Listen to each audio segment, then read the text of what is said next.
Oh, I got to put the comments up. Hey, happy Monday. It is November 10th, 3 p.m. Eastern Standard, and welcome to the Tech Commute. I am Jason, and I am joined by the very lovely, very intelligent, the wonderful Kierra Dotson today.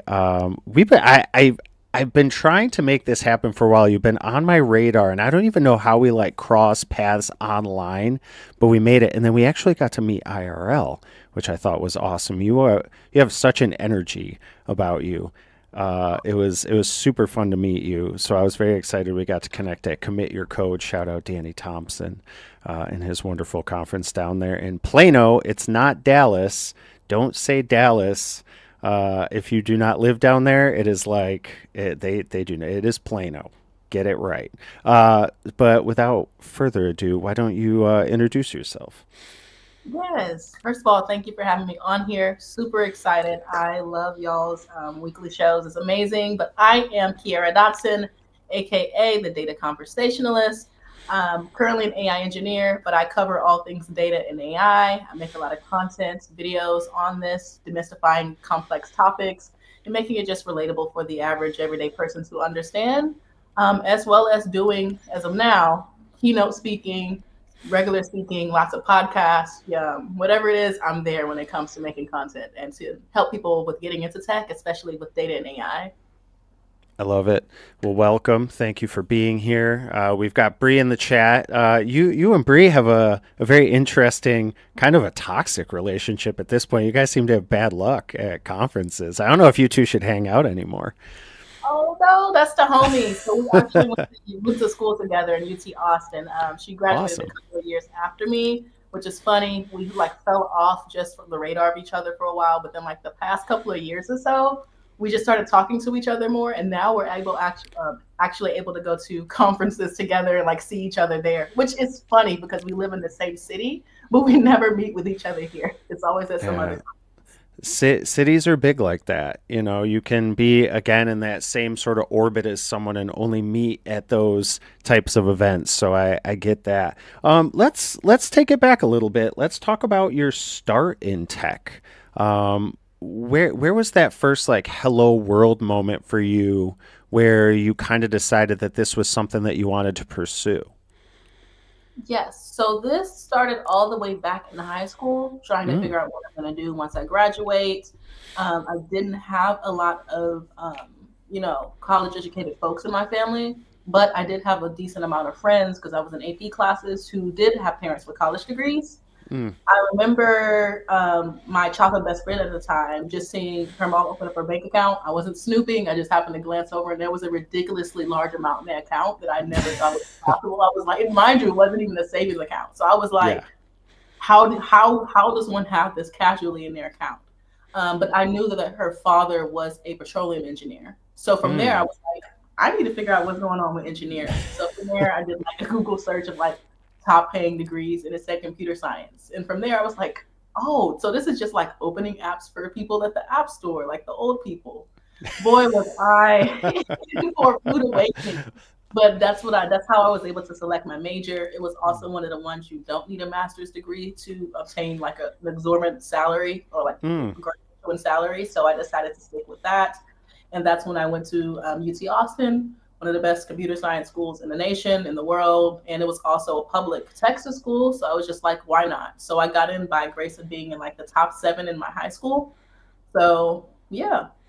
Okay, big brain on that one. I see Lawrence coming in too as well. Goat level intelligence. I very much agree there. I almost said disagree. I'm like, wait, what? I totally agree. Future senior DevRel, he's calling it. What do you think about that? What do you think That's about that? amazing. So Lawrence actually DM'd me with a, I think it was either from OpenAI or Anthropic, like a DevRel role, Oh like yeah. literally a couple of days ago, and I was like, oh, because I'm only typically a technical role, so Hmm. I'm kind of digging it. I mean, I already do a lot of like DevRel related tasks outside of Hmm. my work, so I can see how I can seamlessly integrate that or just into that role. So who Yeah. knows? That might be Well, it'll better. be yeah. Well, it'll be interesting to see. I guess where you kind of see your career progressing. How long? So take us back to school now. Where did you kind of decide that you wanted to go with that computer science degree? obviously that's a pretty open-ended degree. You can kind of lean a lot of ways. Very much so, especially with all the different electives that UT Austin had at the time. So it Hmm. was like you can go anywhere from like ethics to like there was like computer what is it called web development. They had so many different electives. But Yeah, what I decided to do was I was like, well, I'm getting this degree mainly for the money, but I might as well do something that I enjoy. I don't have to be passionate about it, but I would love to wake up every day and not hate my job. So I tried that's a fair. different internships throughout college. I had about three of them. First one was actually with a defense contracting company. That's where I learned Hmm. full stack web dev and also Android app development. That was really cool working in their R&D department. I then moved on to Visa at the time, and that's where I got a hint of what data analytics was like, but I didn't Hmm. know it was data analytics at the time. I was Okay. in our department. They wanted us to basically evaluate how employees were engaging with taking compliance courses so they don't get sued. And then two, all the different learning resources like Udemy, Coursera, Pluralsight, all those that employers tend to offer, how Hmm. we were engaging with those to see what Hmm. licenses we should use moving forward. So that was the second one, and that was actually my last one, which turned into my full time job. But the one in the midst of those were it was web development, Okay. and that was like front end. I Yeah. hate. I'm just bad at it. CSS Really? Okay. not my jam. Yeah. Whoever the CSS warriors are out there, kudos to you. But like the style sheets, I can't. It's like, yeah, I can't compute. Like it just, I just, my mind just glitches. My brain just glitches. So I, it I, was, I actually love that because I think so many people kind of jump into that. Oh, that we're doing design, and you see all that stuff on social media, and yeah, it seems like you tried it, and you're like, nope. So I like that you were like you had that like self awareness and gumption to say at that point like, nope, this is not for me. yes. And I'm just happy that I had the, like you said, the gumption and even just the mindset of just trying something different because I was like, Yeah. there's so many different things. So yeah, that's where I ended up at Visa. That was my last full time or my last internship and first full time job. Hmm. Then, which was funny because I got that as a summer internship, and then I actually was able to finesse that into like a part time role during college. Oh I wow. don't know of any other. I think I was the first intern to like do that without it being like an actual like hybrid where you have school and like I forgot what the official term is, Uh but huh. yeah. And then that was my first full time job. I got tired of doing Tableau dashboards because at some point I was like, "What are these? What is Tableau? What is this thing I'm doing? I got my degree like in coding, so Yeah. what am I doing?" And that's when I transitioned over to IBM within like less than a year or so after graduating. Wow, that's quite the trajectory. I love that. Can you talk a little bit about because you mentioned finessing your way into that job while you're still in school? Can you talk about how you did that or approach that? Yeah, sure. So one, it just came from me. I did really good work during the internship. They had a gigantic leaderboard website that they had spent like 60,000 on Wow. with like some PHP developers. PHP was just not really good with the security protocols back then, so Hmm. they made me redo it with like Django and like Flask, and I forgot what else back then. And I converted it with no problem, and they were very happy about that. And then that's when I also started to take on more data engineering tasks. And I was one of two technical people in that HR department for that team. So I Wow. think that also helped with the influence of convincing my boss to let me come back. And we had a lot to prove as the learning analytics department in HR because data teams are notorious for being seen as cost centers. They're Mm. not, which is funny because data, the whole point of it is to get value, derive value from something. But a lot of CEOs and executives see it as, oh, we have to do it just because it's trendy versus like this could actually help us like smoke our competition. So because we did a really good job with getting those quick wins with setting up dashboards for the CEO and things of that nature, my director was able to plead the case to other people as far as why I should stick around, and also there was just a ton of work to do, and I think it was just cheaper for the company to hire me anyway since to get a full time Yeah. employee. No, Like, that makes sense. I love that, and that you took again that initiative to kind of step up and do those things. So How would you explain or sort of define data analytics as to how you work in it? Or like, what is that? I'm trying to think how to articulate the question, but like, explain what that is. Like for the layperson, for maybe like even the web developers that are out there that maybe don't quite fully understand like what that role is and entails. Sure. So when you talk about analytics, I can break it down from a data analyst role, which is Yeah. kind of almost what I was. It was like a hybrid between data engineering and analyst, but in its essence, data analytics is using data, manipulating data to understand and inform yourself on how to make decisions related to whatever goal or problem that you have. Like even for web developers, a lot of times you have to deal with things such as it can be as simple as making sure people are like clicking through your site and making sure their buttons aren't broken.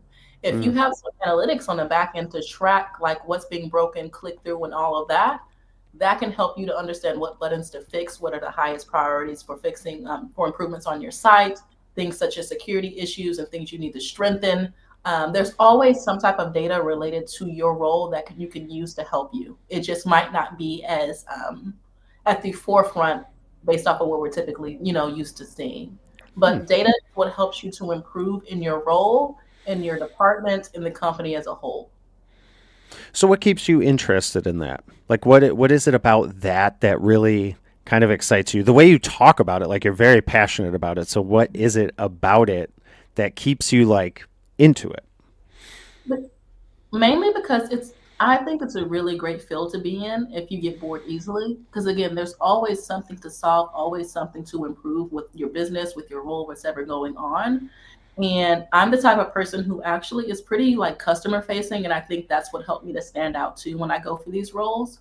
I Mm, like talking to the different business units and understanding what problems they have, what data do you have, and then let me like really go into the nitty gritty of that to figure out how we can pull all these different things just to tell you and to give you ideas of what to fix. Maybe some of them might even lead to pathways that you never even thought about that actually really affect your bottom line of whatever your business unit is tackling. So hmm, I think that's really what it is because I get bored so easily, and I when I get bored, I burn out. So I think that's really why I like data. So mm. many different use cases, and also so many different ways to apply it in so many different industries.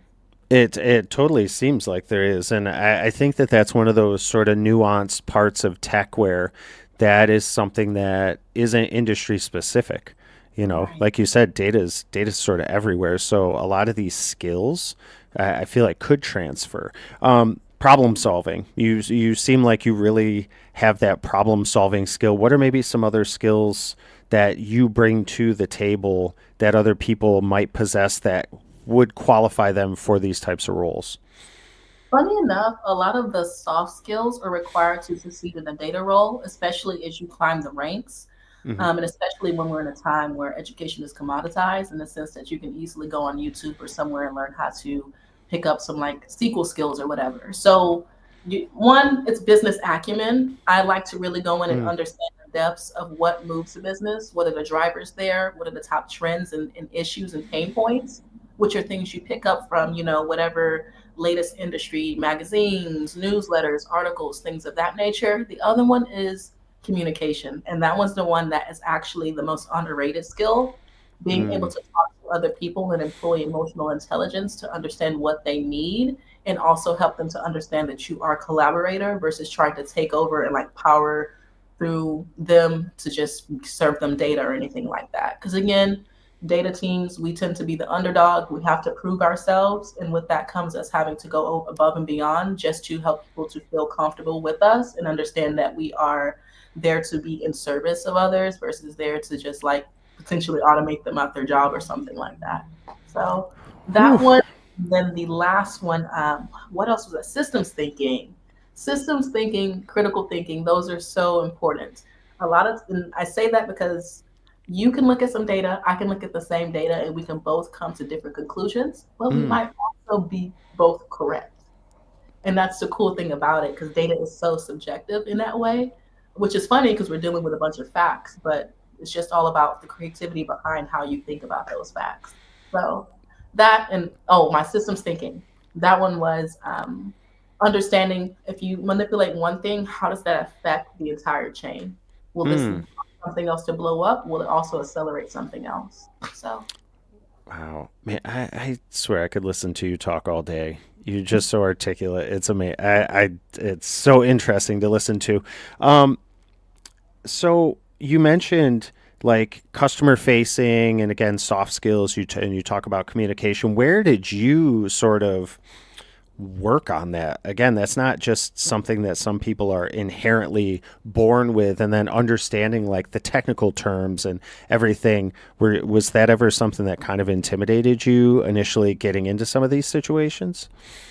oh yeah, definitely a bit of intimidation. I struggled with a lot of imposter syndrome, especially Mm, started really before college, but especially in college, considering the fact that I felt like my peers are much further ahead of me just based off of the background that they had. Like, for instance, I was in class with a peer who had already published their first app on the Apple Store because that was what they had to do in order for their father to get them an iPhone. wow. I didn't know what affordable was. What? So yeah, you have parents that are like directors of Google and all of that. Like, and mind you, Wow. I thought like the cloud was just something that was magically placed there. We're talking literally the cloud, just because Yeah. I was exposed to this technology. So the pressure to really prove myself to these types of people with that type of energy, I think I just also, it's not even a thing. I know that I have the one of the the traits that I have is just the desire to be great, to be an Mm, overachiever, to be, I say now, undeniably exceptional. And so that means I have to look and read between the lines to understand and see things that everybody else might not see and use that as my advantage. So there's that. mm, And then also, I was very introverted. A lot of times it was shy because of the imposter syndrome. But when you're introverted, you cut off one sense, which is talking, and then the other one, your ears, you start getting mm. to listen and try to understand what people are really thinking. So those are like the three things or events that really led me to develop those key skills. Wow, I love that. So, based on the point that you brought up as far as like the introversion, what helped you sort of in that moment where maybe again the talking isn't quite there, the imposter syndrome's really like digging into you, and you might be pulling back a little bit into that introversion. Like, what helped you to get out of that and to move forward in certain situations? Because that can be very paralyzing for some people. Yes, absolutely. So I have two methods of solving this because I had hit that wall like years ago, and then I had to go in college. In college, it was more so again having something to prove, and then also understanding that I know I'm capable of doing something. It just might take me a little bit longer, and I might be further away from the start of the finish line, but that doesn't mean I can't catch up. Mm, And I meant that. I ended up having more internships and accolades under my belt than those people that have, the apps on, the Apple Store and all of that stuff there. It was one of those where for me, you could be, doing better than me right now, but you better hope and pray I don't catch up because once I understand a skill, I don't let up because I understand how to learn and mm, also the patterns as I learn something. And that helps me to speed up and go faster and faster because it all built on top of one another. So there's that. And quite honestly, the most important one that I have, you boost your confidence and decrease your imposter syndrome by doing things that you know you're supposed to do, even if they make you uncomfortable in the moment. It's by getting those mm, wins. So it could be something as simple as you're supposed to study 20 minutes every day. You don't want to do it, but you know you have to. I can guarantee you, you go 7 days with doing that, you're going to feel great. In fact, you're going to want to increase that to an hour, 2 hours, whatever it is, because it feels good to do the things you said you were going to do. It's the same thing with, like people, cleaning up their diet or exercising or something. After a while, you see the results and you want to stay locked into those results. So you keep doing the same thing over and over. In fact, you increase whatever your original goals were because you like a bigger challenge. So again, that's really how that snowball effect works with building that confidence. And once you have confidence, you start to understand more of who you are because you're coming into yourself and also seeing what you're capable of and then also proving that you're capable of certain things. So Really, if you want to eliminate that imposter syndrome, just do some of the stuff that you knew you were supposed to do. And then also understand that what's for you will not miss you ever. No matter how off track you might feel, you can always get back on track to go get your blessings. Wow. Wow, sound bites. I'm like, we're gonna have all these amazing clips, which I will get to when we get this edited. But I'm just like, oh my god, these and everybody in the chat's like, they're there like that. Yeah, rocks with the energy, feels that. Where does this work ethic come from? Has this always been something you just like? Where did this mindset for you, as far as like how you approach this, sort of grow? It's um, it's definitely in me, not on me. But I also come from a long Mm, line of women that really are hustlers. Have really gone against the grain to just try different things to make just based off of really survival, but also just creativity. I attribute a lot of that to my mom. She has tried and done a lot of different things. She's in nursing now. She has her own nursing academy, but before she tried a wow. myriad of different roles. So I admire that about her. And I realized that really rubbed off on me long before I even recognized it. Same thing with my late grandmother, great grandmothers, things like that, and even my aunt, my uncles. We just the Dotsons are just really impeccable when it comes to just really trying stuff. But besides that, also it goes from just I like really nice things and I know what I have to do to get there. Like it's like again, it's just in me. Like no matter what, even if I'm just somewhere, I automatically pick out the nicest thing, regardless of if I know the price or not. So that's that's another one as well too. Well, that certainly also makes sense then, but you know what you have to do and the work you have to do to get those things. So I think that's awesome. It's good to have that perspective. You mentioned the imposter syndrome and kind of how you work through that, but I think you also mentioned earlier, as far as like working in a role that maybe you don't love, where the burnout might hit you faster. Have you experienced that at all? And then like, what were some of the signs in you that maybe you saw when you saw it, like the burnout coming? Oh yeah, unfortunately, I know this all too well of being in a role you don't Hmm. want. So while a lot of people online know me for data and I spent a huge chunk of my career full time in a DevOps role. And Oh. while I was really good at that, I really did not like it.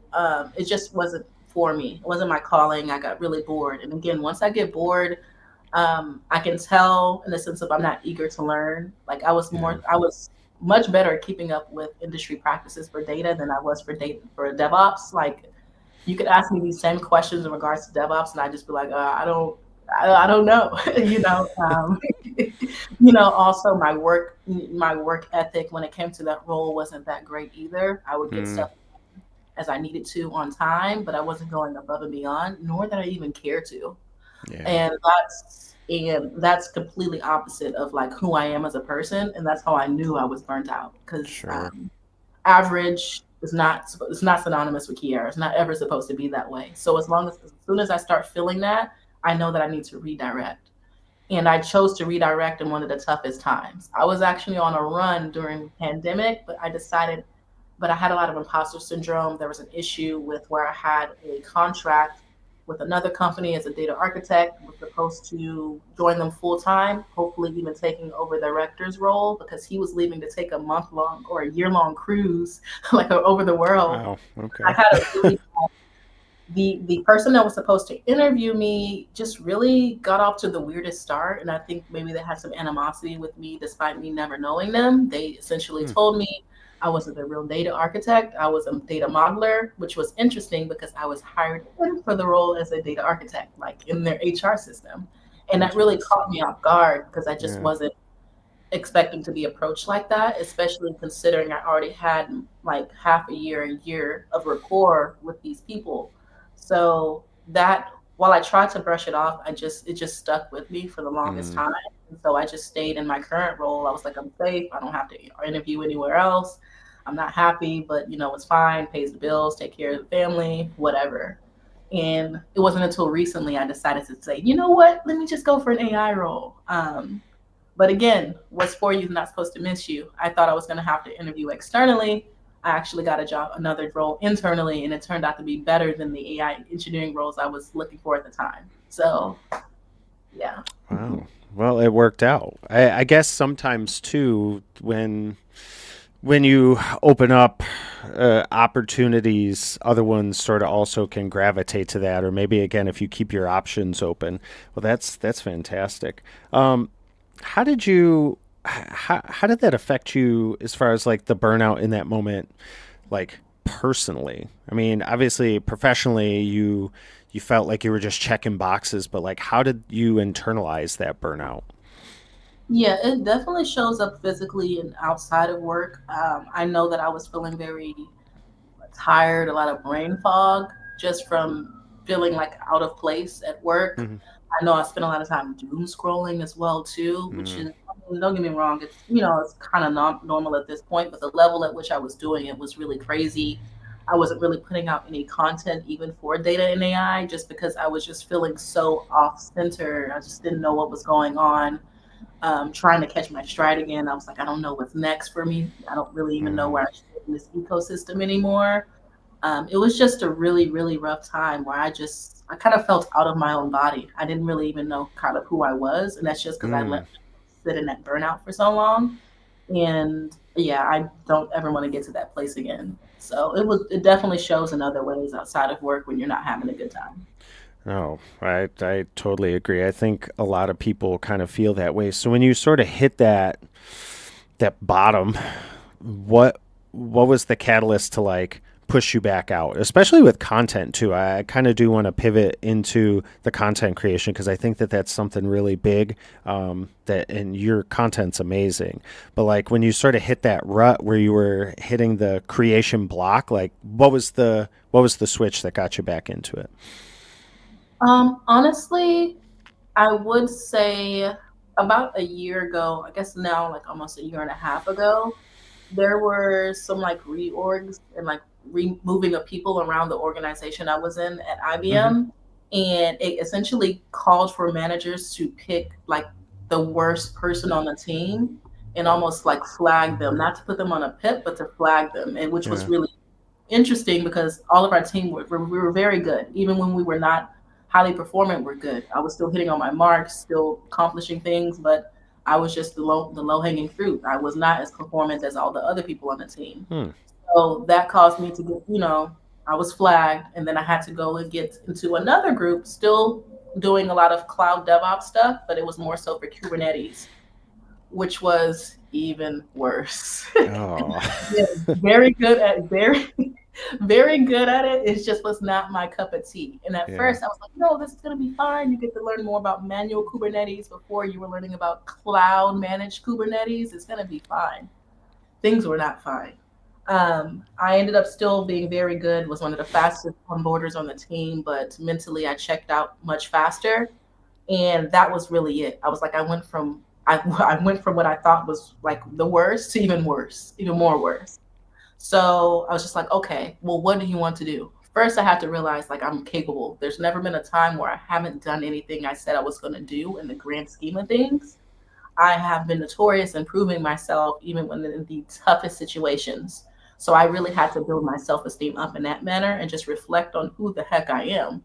And that's not even me just like lying to myself and cheering myself on. It's more so like, no, look at your track record. Like you're just having a really rough time right now. That doesn't mean you're having a really rough life. And you don't have to have a really rough life. You just have to make that decision to not Hmm. have and to get out of this rut. So it was that. And then also when it comes to content, I was just at a time where I was like, I'm really tired of doing the surface level. This is how you get into tech. This is how you get into data and make six figures.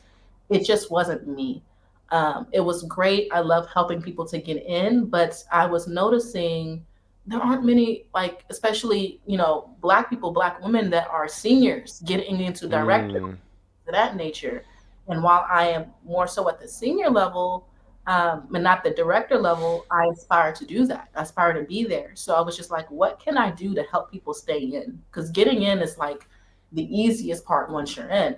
So from there, I started to talk more so about, more technical things. The engagement drops, but at least it's what I like to talk about. And Yeah. I wasn't burned out from making these same roadmaps that everybody else is doing. I have them if you need them on my blog, but we're moving past that. And then also, I forget how much content I've made, but I also started trying to tie it into concepts that I like. So earlier this year, I actually made a like fashion or sequel for fashion series where I would take a lot of popular runway shows like Louis Vuitton. I think there was a Vivienne Westwood one as well too, and how those designer teams, how those marketing teams could use data from those fashion shows to create new collections down the line. And that was super fun. It was super creative, and people loved it. So that's when I really decided I have to stay doing stuff that might seem out of the box to everybody else, but feels very, what does it say? What am I trying to say? Very comforting and natural to me. Yeah. So No, that I love that, and Lawrence chimed in here too. Deep of the message, fear of the ears, never fails. I agree, but I think sometimes we have to think about like the why of the content. Like you're creating content you enjoy, you're creating content for you that you're comfortable, it's fun. I think if more people kept that sort of authentic element to it, which obviously there's certain nuance to that in the statement, where if you're paid to do it, you have to. But if you're just doing it to have fun, like people gravitate to that, which I think that they have. I think again, you do have to sort of ramp back up. You might not have that initial audience, but they'll come, especially if the content's good, which yours is. So. How do you let's talk about the content a little bit too. How do you decide what medium you want to put it in? You write, you do video content, you're posting. Like walk us through a little bit of the workflow of like how content is created for you. yes, so it all starts with me writing posts, like what I want to create as posts, and then from there I'll try to think about repurposing. Like you said, whether it's in full blown articles like I write on my Substack and even as videos. And I'm still trying to ramp up my thought process behind videos. But initially, I originally started the brand just to be relatable, to help people to have an easier time getting in. It's less daunting that way, Hmm. especially technical roles where you're seeing a bunch of jargon and it makes no sense. So it's discouraging. So if I can make something in a quick post, especially if it gets a lot of engagement, or even if I'm discovering something, because I read a lot, I do a lot of research, and I'm like, oh, this is super cool. Let me just share what I've been learning and reading. If I can get it down into even just a quick tweet from there, and if it gets good engagement, I'm like, more than likely this needs to be a Substack post, especially for any emerging technology or anything that is Mm. more so about personal growth. So from there, I'll do a full post and then I'll try to repurpose those into video content. I'm not the best at that, but I've learned to do most of my video content surrounding, maybe it is me giving feedback on or commentary on some of the like latest research articles or things that come out. I really love business strategy and AI strategy. So I like to talk about that, but not more so for like executives. It's actually more so for IC folks, which is really Hmm. cool. Don't usually see that. So I'll Yeah. say, hey, directors are failing at X, Y, and Z, like with MIT, 95% of AI initiatives are failing. Here's how you use this to your advantage as an AI engineer, as a software engineer, to help you rise to the top and help those executives who are having failed initiatives. So, and I actually think that's really important information because a lot of us tend to only focus more so at the level that we're in. We don't understand how to Hmm. sit in board meetings, all hands, and all of that, and understand how we can use that to climb the ranks and to even also focus on more important work versus like the minute daily work that we're handed. That's really how you climb and just climb the ranks, especially as you're trying to become more like front facing and really call the shots if you're going for like fellow and heck even manager. So yeah. Yeah. It's super funny that you bring that up earlier. I was looking at a LinkedIn post of mine, and it said like the audience was like entry level or something. I was like, well, yeah. I mean, I guess that totally makes sense. That's essentially where I consider myself as far as like a developer. But noticing that, like that's who is interacting or engaging, or who I guess I'm approaching the most. But maybe that's something again, kind of thinking higher, thinking bigger. Um, Yes.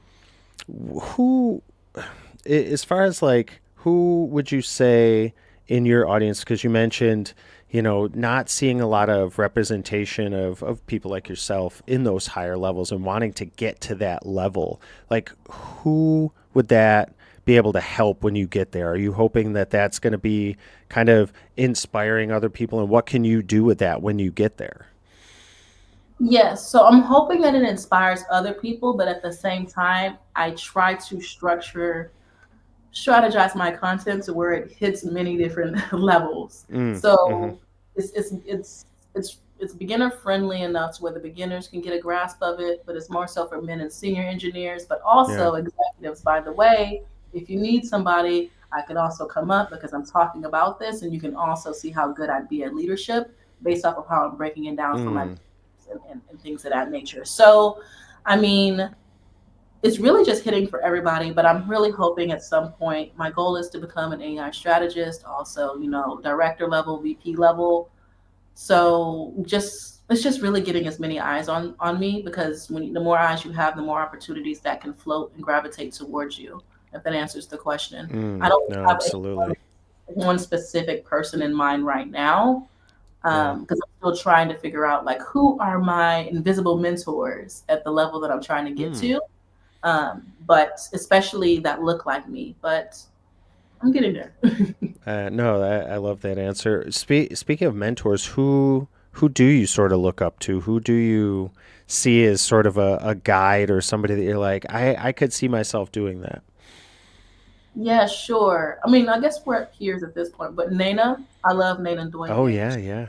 She's amazing. What the work that she does, how she's spoken at Harvard, MIT, the greats, and just really her thought process is really inspiring. We talk often, but still, like I really admire her and look up to her, which is funny. It's like a what is the Spider-Man meme where you're pointing at each Oh other like yeah. Yeah. you.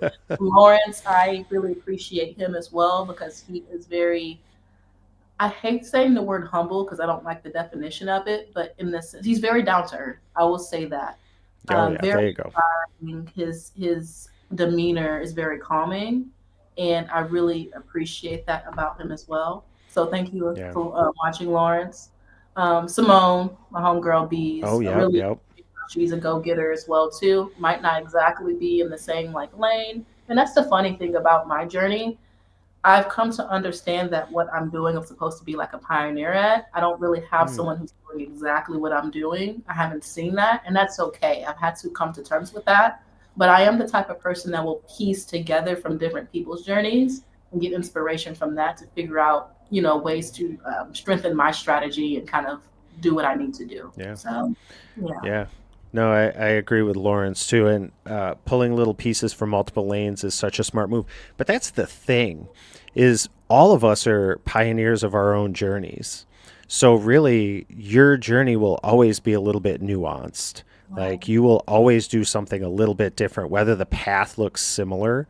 So you are doing great. And shout out to Lawrence because whether he'll agree or not, he's definitely one of my mentors, and I consider him a friend, and he's helped me quite a bit. So shout out to Lawrence in the chat there. Let's talk a little bit about the public speaking because I think again this is something that not everybody just progresses to. Mhm. So what was your first talk like? What was your first talk? Do you remember it? Oh my goodness. Yes, I do remember it. So I actually started public speaking this year. And my first talk was in May. It was Oh actually wow. Data Okay. Connect West conference, and that is a women-led conference for data. It was actually over my framework, which is Agent Ops, which is DevOps Mm-hmm. for AI agents. And this Mm, really the goal of that is to make sure, just like we have the software development lifecycle, we do have an agent development lifecycle, and mm-hmm. a lot of companies are just getting AI agents wrong. Like they somehow separate AI agents from software, but it is software. It's just Yeah. non-deterministic. So I walk through that whole life cycle and talk about it from a DevOps point of view. And it was actually very well received. I was super scared and nervous. My nose runs whenever I go speak. My throat gets dry, Oh. but everybody was so receptive of it, and a lot of people were like confused as to how that was my first talk.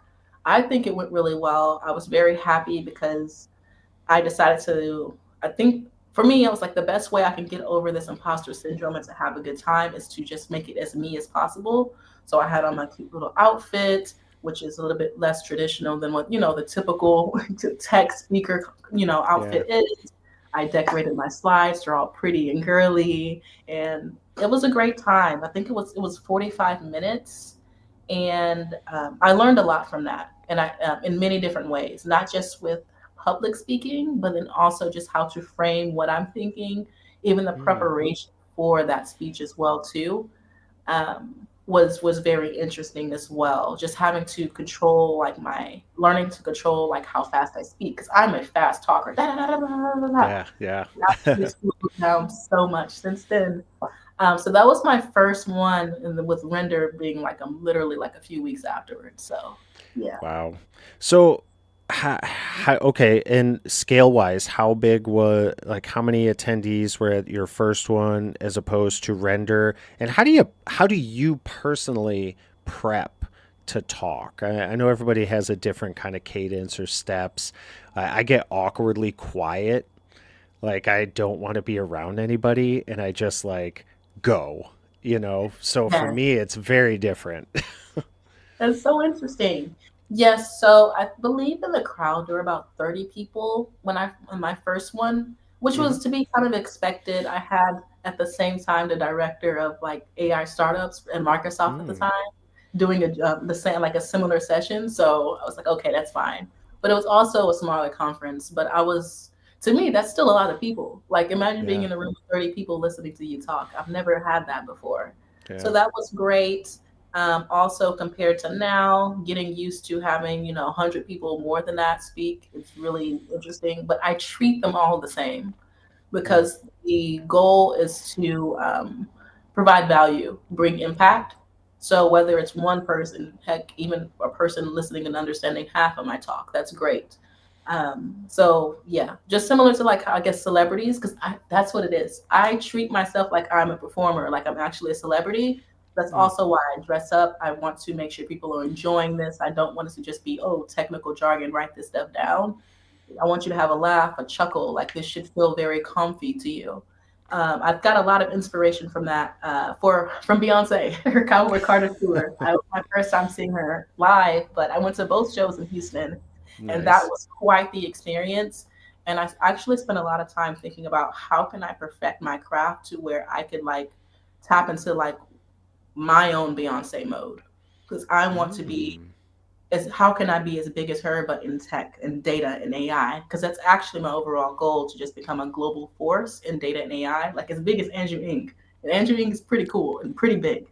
Yeah. But that's that. And then as far as my prep, that starts in the morning. I'll go over my slides. I'll sit there and like mirror myself, practice talking to myself in the mirror. I don't eat before a presentation. I don't Okay. care if it's like 7 o'clock at night, Yeah. just because I don't want my stomach to get weird or like how when you get Yeah. nervous, I Oh just yeah. don't want anything to happen. So there's that. I will go and listen to. I like close myself off right before a talk, maybe like an hour or so. I'll go sit in a quiet room. And funny enough, I put on Future, like the Oh, rapper okay. Yeah. tracks um, as well. And it's funny, he's actually my favorite rapper just because of how his work ethic is. He's actually one of like the highest paid actors rappers when he performs as well. I feel like I'm rambling at this point. But No, you're anyways, all right. This is puts good. me in like go mode because when I'm listening to it, it's like, yes, like affirmations that I really got this. I'm the greatest. I'm the GOAT. And then I like to go and chat with people. And when I'm chatting with people, especially anybody I might know in the audience, it helps to Hmm. calm me down because I get that familiarity of talking to people. It doesn't feel as if I'm like just randomly here with a bunch of people I've never seen before. Yeah. And from there, I just really take a couple of deep breaths. I remember that I am an expert. I know what I know, and I'm right, which is funny, but it is important. Like I'm right because sometimes in the past I'll be talking and I'm like, wait, did I say that wrong or am I wrong? And it's like, but no, I'm right. I've like done this stuff before. I've talked to people. I've explained this stuff hundreds of times. None of what I'm talking about is new. Yeah. So, and that helps a lot too to just really affirm yourself that you really are a subject matter expert in this. And then even if there is somebody who has more knowledge than you or has something to say later on, that's okay because everybody has their own subjective experience. That's super important. But so yeah, and then yeah, like Lauren said, Yeah. the chatting, even that I have to keep to a minimum. I just need a small bit just like familiarize myself, and I'm good. But that's my ritual. And then just getting through it, I have to remember a lot to just keep my pace Mm. very slow, consistent, make sure I take a lot of breaths. And then also just have as much fun as possible. We're all in there to have, to learn, but let's have a good time. So I like to do jokes and things of that nature. So yeah. I think that that's one people forget sometimes, is it is supposed to be fun. And you can really tell the people that understand that, and then the ones that don't. But I'm exactly like Lawrence as well. Like I just complete. It's super weird. And again, everybody that knows me, and Angelo is like, I can't imagine you being quiet. No, I was at a table at Magnolia, and I'm just like, I'm like sitting there, and I'm just like quiet. I just shut down, and I don't look at my slides. I just go, because it's like I'm gonna give. I like turn off until I'm ready, and then I just go, Oh because I wow. already know this stuff. It's like I know what I want to say. I know what the slides are like. You're just I'm putting it all out there. So Mhm.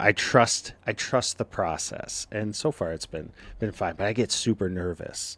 I get so nervous. People don't, again, like they're like, really? It's like, no, I get super nervous. Even before these, I always get a little bit of a flutter, like, oh, I hope it goes well. I hope I don't like trip over my words like an idiot. So it's hard. It's hard being public facing. How do you sort of manage that? Yes, great question. Because I also like this never. There's never been a time where I wasn't at least a teeniest bit nervous, even Well, for you this one. mentioned being introverted too, so that's I'm very curious how you mitigate that. Yes, which is funny. The intro version just came from me being shy and unsure of myself. Mm. More now, I'm definitely an ambivert.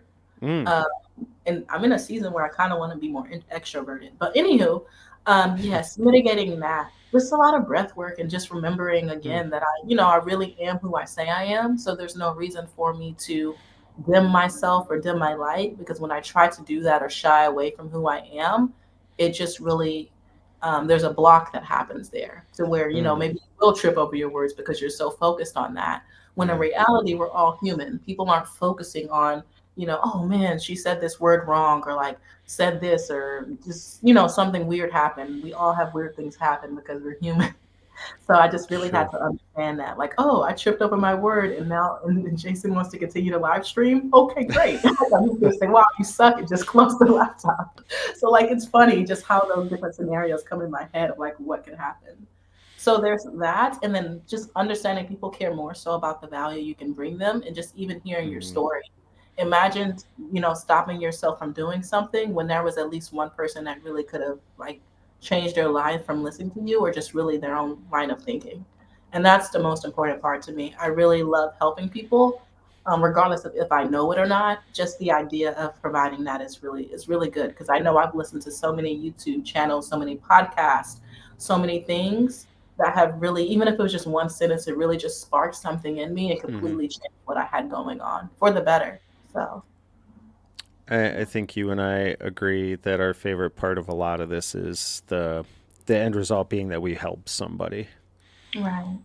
You know, and I think if more people focused on that, I think the world would be a lot better place. That's for damn sure. Yes. So, speaking of helping people, I'm curious as to what some steps you would suggest for anybody that's interested in looking more into roles that you're the data side of things. Like, where should Mhm. people start just to kind of dip a toe and see if it's something that maybe they are interested in? Yes, for sure, for data and AI. The first step, always say a good entry level role will always be your data analyst, especially if you do not have a technical background. And you can do this stuff on the day to day in your current role. You don't even have to just quit your job and go learn something else. Again, there's always some type of data that you're interfacing with every day that can help you to make some decisions. So, the best part of this is going and saying, like data analytics for whatever industry you're in, whatever role it is. ChatGPT is really like, I'm so grateful for ChatGPT, Gemini. We just, for some reason, ChatGPT is like, what is it, the common word everyone uses, Oh despite there yeah. being other tools. Yep. Yep. Yeah, ChatGPT asking, hey, like, how can I use data to improve this XYZ process in my role, or in just even in my role? Understanding how data affects your industry is very important, especially because you can use that to drill down on how your role intersects with that business problem that needs to be solved. From there, you can even go and create. Excel is the easiest way for you to do like some type of data analysis work. Mm. So Hmm. let's say that you are, maybe you're in like the finance industry and you are like some fraud detection analyst or something like that. Maybe you don't do any dashboards, but you are in charge of, detecting the probability or likelihood of a transaction being fraudulent. From there, you just take some transaction data, literally you can put it in an Excel sheet if that doesn't exist, and then look and see like what are the commonalities between typical fraud transactions that have been made. What are the commonalities that show that people are not fraudulent? Mm. Simple things like that can help you. Just, it's really all just starts with a willingness to learn and think outside the box, and also challenge your own bias on what things might look like. Data surprises you more often than not, and having that open mind really helps you, not only just to shift your own mindset, but also to really make an impact on your role and in your job function.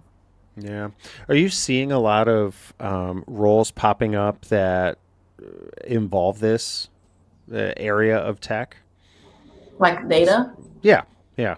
Like, Yeah. what's that area of tech look like job wise? If people were starting to kind of look into that. I just say this in the sense, I don't even think it's just like that area. I think that more jobs are becoming data focused because, again, it's Mm. all about competition and you have to find some ways to get insights. So, really making sense is more, and a lot of people might not think of it as data analysis. It might be critical thinking or really doing a lot more um, knowledge work. But it really is affecting everything, especially when we're automating tasks. That takes a lot of data work too, Yeah. even if it's you're using some like click and drop tool, or maybe there's some like tool that your company bought that's really simple and you don't have to do any setup. All that stuff runs and uses data. And the better you understand how data works within your organization and your role, the better you'll have an understanding of how to use whatever AI tools you're using. I mean, we're seeing the CEO saying, "Yeah, we're AI first. Yeah, you have to use AI for everything. If you can't use AI, you're fired," which is stupid, by the way, and it Yeah. just doesn't make sense.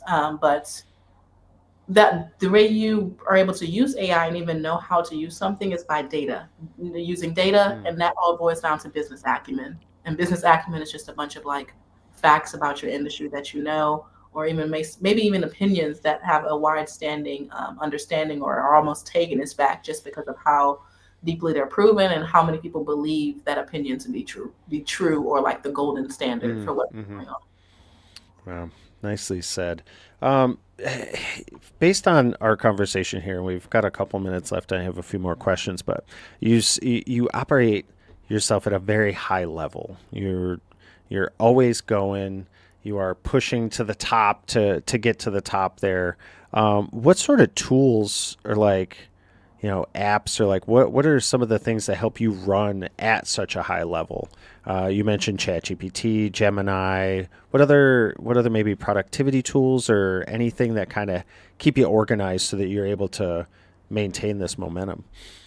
Yeah, sure. So I use Canva a lot for my content creation. When you're Mm, seeing visuals from love me, Canva. love Canva so bad. They have some AI features I've been testing out, but very good for like getting on the go, using really cute templates, especially in the age where you have to have something that's eye catching for people to pay attention to you with. Mm-hmm. I know I mentioned the Chat GPT. I use Gemini a lot for research papers and for breaking down really tough technical terms. Very good for that. Lawrence was actually the one that showed me a prompt on how to break down those research papers. I'll share it again because he gave it to me on Twitter. But even just reading books or anything non-research related, I use that also with helping with outlines. That one, and then also Manus AI. It is Okay. single based, but they have really, really good AI agents that'll help you to summarize stuff and also draft outlines. I actually use that for my outlines for all of my talks. Extremely, I highly recommend that, even with structuring what should be on my slides, because I want my slides to be informative enough to where people will look at them, but not overloaded with words to where they can't hear me. So that one is good too. What else? Lots Is of that AI. that one? I think it's that. And Is then it that one? exactly. Okay. Yes. And then Perplexity is another AI tool that I use just for searching for the top trends in papers and articles Hmm. inside of data and AI. Also, I like fashion, so I've done that too when I've tried to bridge the gap between AI and fashion. What else was there? I've actually started to lean more so on Grammarly again for helping with Okay. structure my Yeah. grammar. I'm not the my I've talked about this. My cognitive functions are somehow declining. I think it's because of how much I use AI and also because I'm not reading as much as I used to outside Hmm. of AI stuff because AI tends to use the same tech words over and over again. Yeah. Actually been working on strengthening that by reading classical literature and then also fiction and nonfiction books. Highly recommend that because I used to have an extensive vocabulary and now my I just use too many common words to the point where I'm like, this makes Yeah. sense. I understand, like most people can understand it, but it's not the exact word I needed. Sure. So there's that. I'm planning on downloading a dictionary app on my phone that I use Google a lot for whatever words I'm looking up for, like my classical books. Like right now, I'm Hmm. reading a book about courtesans, which is probably not the most tech related word or book. It's not the most like whatever. But anyways, they used to be the it girls. People used to think that they were the ladies of the night, but in reality, it Okay. was not that. They were a little bit Yeah. there. It was not that. So it was really cool understanding their culture. Yeah. Anyways, and that's been great for increasing my vocabulary and helping me to understand. I do not know as many words as I thought. So I recommend people also pick up a word of the day app too, just to help them with increasing vocabulary, especially in this day and age where critical thinking is on your side as AI slop increases. But yeah, a lot. No, I like that point, and I think it's awesome that you're self aware of that and trying to get ahead of it to sort of slow it down, or improve. I like the word of the day app idea. I'm actually going to do that when we get off this call too, because I used to think I had a pretty good vocabulary, and now I feel like I talk like I'm slow. Exactly. I'm like, I Like, feel what is dumb. wrong with me right now? And I didn't realize it until I got around someone who had a really nice vocabulary and prose. And I was like, Hmm. oh, I need to get it together. Yeah. So, Yeah, it's a little intimidating. That's one thing I've always kind of struggled with as far as my imposter syndrome in this industry, where it's like we're in these circles where we're talking to people and they're very eloquent and very articulate and using all sorts of words I've never heard of before. I'm like, cool. All right, I'm out of here. I'm going to go. There's chips over there. I'll see you guys. It is. It's super intimate. And I think sometimes I have to remind myself like we earned our seats at the table with these people for a reason. So exactly. here we are. Oh, we only have like a minute left. I will ask you this last question, and again, thank you so much for hanging out with us. I feel like we could definitely do a part two at some point, and we should just hang out. You should just come and stream, and we can talk crap about people's LinkedIn's or something if you want sometime. Yeah, let's do that. I'd love that. That would be super fun. Kira, again, this has been great. Anybody that wants to check out the newsletter, head over there. You can connect with Kira on LinkedIn over here. Make sure you say you saw her here and remind her of one amazing thing she said. There was plenty, so I'm sure you have plenty of ones that you can reference. What does success look like to you? Ooh, great question. So, success to me looks like having the freedom to do whatever it is that I want when I want. And a lot of that stems from me having a bunch of like career side quests, kind of like Shaq. I really want Mm, to go to culinary art school. I really do want to like have like a oh, there's so many different things like a pottery studio. I want to have a bakery. Like being able to just do wow. all those random things and Yeah. be like, yeah, and go back to data and AI whenever I feel like it. It also just means having peace of mind in the sense of being able to just take care of my loved ones, not even just financially, but also just having the mental and emotional and physical capacity for them. I think that's very important. And then also materialism, just being able to buy whatever I want whenever I want, which is going to require a lot of money, but I'm okay with that. I'm very honest with Yeah. myself about that too. Yeah. That's good. I just like dressing up. It's really fun. I'm just a girl, but not really. But anyways, yeah, that's really what that means to me. And then the O, the most important one for me is making sure that I am providing enough value to where it can help people change their lives for the better. And it's not even Mm, just with tech. It's just so more so the mindset of anything that you want, you're capable of doing that. You just have to believe in that and honestly understand that it's not easy or it won't be easy, but it will be or sometimes actually it is easy. You just have to follow through. So wow. yeah. I, I love that. And again, you've got a big heart on you. And I know we've had conversations and about helping other people. Shout out you for your most recent help that I came to with this past weekend, too. You are a fantastic energy, and I love chatting with you, so we'll have to do this again. Um, Everybody else in the audience, hello and thank you for hanging out with us today. This has been really fun. Make sure you head over to torque.community for all our other events. I will be traveling down to Atlanta tomorrow. If anybody's in Atlanta, we're hosting a meetup tomorrow night. You can head to torque.dev/discord and find the link for that if you want to come and hang out. Otherwise, yeah, Rizal, we start at 3 o'clock. It's 4. Come on, buddy. Hey, Rizal. We talked about Goose today again, Rizal. I'll send you a message about it. I just also wanted to shout you out, Kierra. Nobody else noticed this, but I saw at the beginning you've been on the floor doing this call for an hour. Like, talk about uncomfortable, but not didn't even bat an eye. Just you just jammed it out. So many great points, great story. Thank you again for being here. Yes, absolutely. Anything for the Torque guys. By the way, join the Torque community. I am an unofficial brand ambassador. I love their events. They're really amazing. You know, Jason and Taylor just really are good at just strengthening community, helping people out, especially with the heroic efforts you did over the weekend with, Yeah, yeah. procuring a Thank you. laptop for someone who had theirs stolen. Just really great energy, and I also just really enjoy and appreciate what they have going on. The events are cool. They have a lot of cool stuff, in the pipeline. I can't speak on it because that's not that's not my place, but join. They're really good, especially if you're trying to find like-minded people and just find like a safe place to just be yourself in tech. So yeah. Dang. Checks in the mail, Kira. That was fantastic. Thank you. Absolutely. That was great. All right. We're out of here. Thank you again, audience. Thank you again, Kira. Um, and remember, everybody, have a great day. It's nice to be important, but it's more important to be nice.